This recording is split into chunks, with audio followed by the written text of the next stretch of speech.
83-годишниот Аритон Антовски е еден од десетината преостанати жители во селото Звечан во општина Македонски Брод, село до кое единствено може да се стигне пешки или со теренско возило. Деновиве, како што самиот вели, е пресреќен, што после векови постоење на неговото село, тој доживува да види како тоа конечно се поврзува со асфалтен пат со селото Самоков. До 80-тите години до Звечан се стигнувало само со коњи.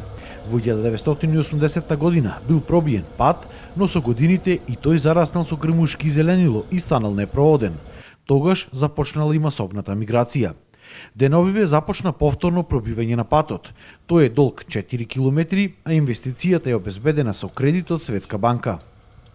150 души луѓе во ова село беа, живеевне повише со коњи, одевне, кој го правевне патот кулук. Паче тесно колку да поминет човек и коњ.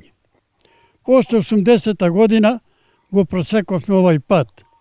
И еве 36 години сме барале, сме водиле борба да се прошири малу и народот да се исповрати. Народот бега одовде, младите избегаа повише од патот, од условите што нема кај да живеат. Антовски се надева дека со изградбата на патот би се вратил и животот во селото.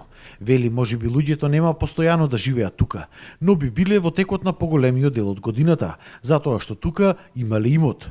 Инаку ова село е едно од најбогатите села со костени во Македонија. Ја имам 4 синови, во тето ми се сите 4 и 2 ќерки, таму имам 3 куќи во Брвеница.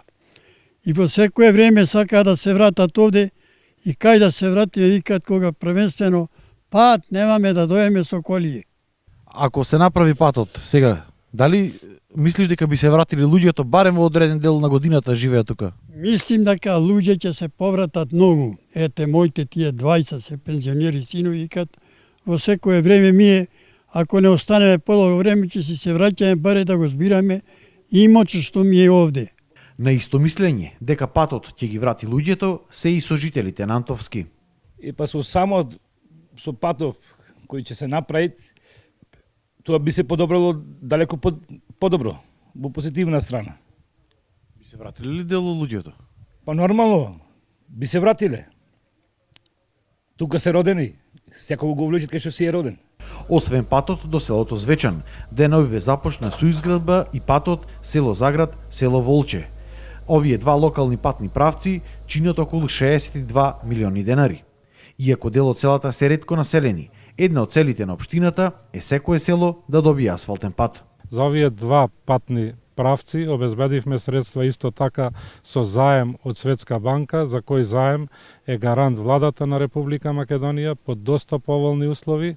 И овие два патни правци во текот на оваа година, до крајот на оваа година, ќе бидат завршени, така што бројот на асфалтирани патни правци ќе се зголеми на 47 населени места во општина Македонски Брод, до кој што ќе може да се доаѓа по асфалтен пат.